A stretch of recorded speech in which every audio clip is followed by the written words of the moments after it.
Subscribe to our channel by clicking the subscribe button. Click the bell button and enjoy the latest uploads from our channel. السلام علیکم ناظرین، آپ کو اپنے channel میں welcome کہتی ہوں۔ شروع کرتی ہوں اللہ کے نام سے جو بڑا ہی مہربان اور نہایت ہی رحم کرنے والا ہے۔ الصلاۃ والسلام علیکہ یا رسول اللہ وعلی آلک و صحابک یا حبیب اللہ۔ ناظرین، آج کی اس ویڈیو میں آپ کو سورہ البقرہ کی آیت نمبر 181 سے ترجمہ اور اس کی تفسیر بیان کرتی ہوں، تو ویڈیو کا آغاز کرتے ہیں۔ پھر جو وصیت کو سننے کے بعد اسے تبدیل کر دے تو اس کا گناہ ان بدلنے والوں پر ہی ہے، بے شک اللہ سننے والا اور جاننے والا ہے۔ فَمَن بَدَّلَهُ بَعْدَ مَا سَمِعَهُ، پھر جو وصیت کو سننے کے بعد اسے تبدیل کر دے، یعنی وصیت کرنے کے بعد زندگی کے اندر وصیت کرنے والے کو تو وصیت تبدیل کرنے کا اختیار ہوتا ہے، لیکن فوت ہونے کے بعد کسی دوسرے شخص کو وصیت میں تبدیلی کی اجازت نہیں ہوا، وصی تبدیل کرے یا گواہ یا کوئی اور۔ یوں ہی وصیت کے کاغذات میں تبدیلی کی جائے یا مال کی تقسیم میں، افسوس کہ مال کی محبت میں لوگ وصیتوں میں بہت ہیر پھیر کرتے ہیں، وصیت چھپا دی جاتی ہے، جعلی وصیت نامے بنا لیے جاتے ہیں، وصیت میں تبدیلی کر دیتے ہیں، وصیت پر عمل نہیں کرتے۔ ایک اہم مسئلہ یہ بھی یاد رہے کہ وصیت کے بارے میں ضروری ہے کہ شریعت نے جو قانون بنائے ہیں ان پر عمل کیا جائے، ان سے ہٹ کر عمل کی اجازت نہیں۔ مثلاً ورثہ راضی نہ ہو پھر بھی تہائی مال سے زیادہ کی وصیت کر دی جائے اور اس پر عمل کر لیا جائے، یہ سب ناجائز اور حرام ہے۔ آیت نمبر 182، پھر جس کو وصیت کرنے والے کی طرف سے جانبداری یا گناہ کا اندیشہ ہو تو وہ ان کے درمیان صلح کرا دے تو اس پر کچھ گناہ نہیں، بے شک اللہ بخشنے والا مہربان ہے۔ فمن خاف، تو جسے اندیشہ ہو، اگر کسی عالم یا حاکم یا وصی یا رشتہ دار وغیرہ کو معلوم ہو کہ مرنے والا وصیت میں کسی پر زیادتی کر رہا ہے یا شرعی احکام کی پابندی نہیں کر رہا تو مرنے والے کو سمجھا بجھا کر وصیت درست کرا دے تو یہ شخص گناہ گار نہیں بلکہ اپنے نیک عمل کی وجہ سے ثواب کا مستحق ہوگا۔ ایسے ہی اگر فوت ہونے والا تو غلط وصیت کر گیا لیکن بعد میں کوئی حاکم یا عالم یا رشتہ دار وغیرہ یہ لوگ موصالہ یعنی جس کے حق میں وصیت کی گئی اس میں اور وارثوں میں شرع کے موافق صلح کرا دے تو گناہ گار نہیں بلکہ مستحق ثواب ہو سکتا ہے۔ آیت نمبر 183، ہے ایمان والو تم پر روزے فرض کیے گئے ہیں جیسے تم سے پہلے لوگوں پر فرض کیے گئے تھے تاکہ تم پرہیزگار بن جاؤ۔ کتبہ الیکم الصیام، تم پر روزے فرض کیے گئے۔ اس آیت میں روزوں کی فرضیت کا بیان ہے۔ شریعت میں روزہ یہ ہے کہ صبح صادق سے لے کر غروب آفتاب تک روزے کی نیت سے کھانے پینے اور ہم بستری سے بچا جائے۔ اس آیت میں فرمایا گیا ہے کہ جیسے تم سے پہلے لوگوں پر فرض تھے، اس سے معلوم ہوتا ہے کہ روزہ بہت قدیم عبادت ہے۔ حضرت آدم علیہ السلام سے لے کر تمام شریعتوں میں روزے فرض ہوتے چلے آئے ہیں، اگرچہ گزشتہ امتوں کے روزوں کے دن اور احکام ہم سے مختلف ہوتے تھے۔ یاد رہے کہ رمضان کے روزے 10 شعبان 2 ہجری میں فرض ہوئے تھے۔ آیت کے آخر میں بتایا گیا ہے کہ روزے کا مقصد تقوی اور پرہیزگاری کا اصول ہے۔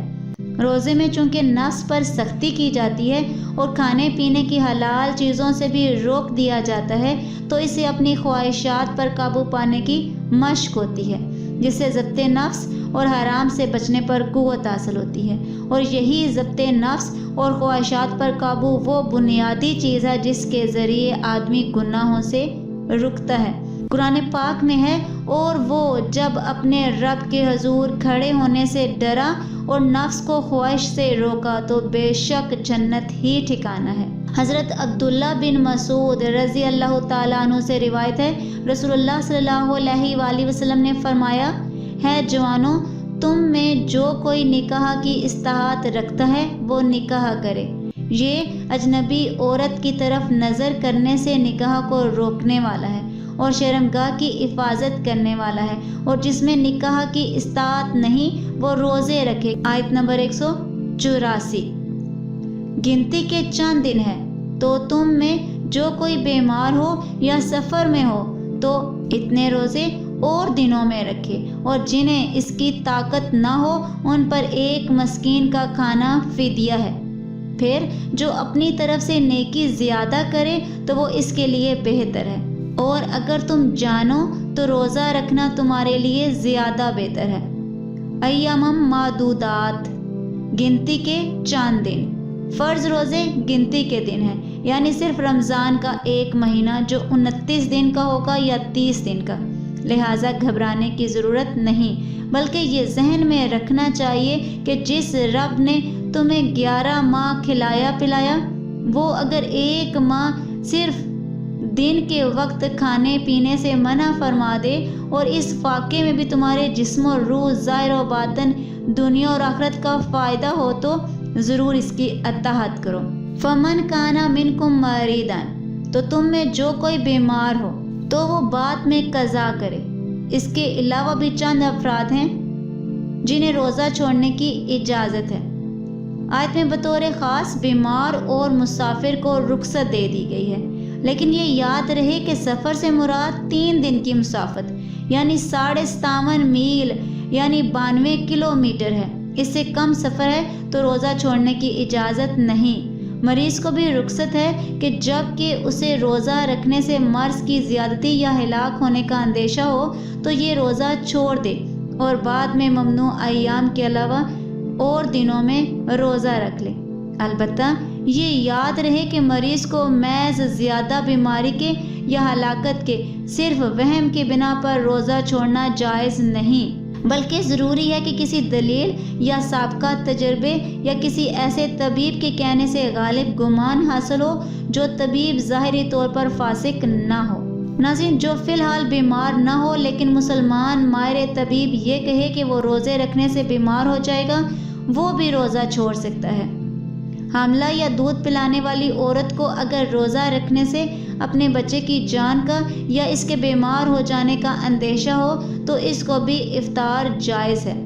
جس مسافر نے طلوع فجر سے قبل سفر شروع کیا اس کو تو روزہ چھوڑنے کی اجازت ہے، لیکن جس نے طلوع فجر کے بعد سفر کیا اس کو اس دن کا روزہ چھوڑنے کی اجازت نہیں۔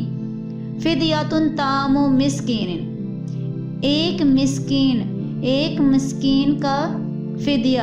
شیخ فانی یعنی وہ بوڑھا جس کی عمر ایسی ہو گئی اب روز بروز کمزور ہی ہوتا جا رہا ہے، جب وہ روزے رکھنے سے عاجز ہو، یعنی نہ اب رکھ سکتا ہے اور نہ آئندہ ہی اس میں اتنی طاقت آنے کی امید ہو کہ روزہ رکھ سکے، اس کے لیے جائز ہے کہ روزہ نہ رکھے، اور ہر روزے کے بدلے فدیے کے طور پر نصف سا یعنی 80 گرام کم یعنی 2 کلو گندم یا اس کا آٹا دے دے یا اس کی قیمت دے دے، اور اگر فدیہ جو سے دینا ہو تو گندم سے دگنا دینا ہوگا۔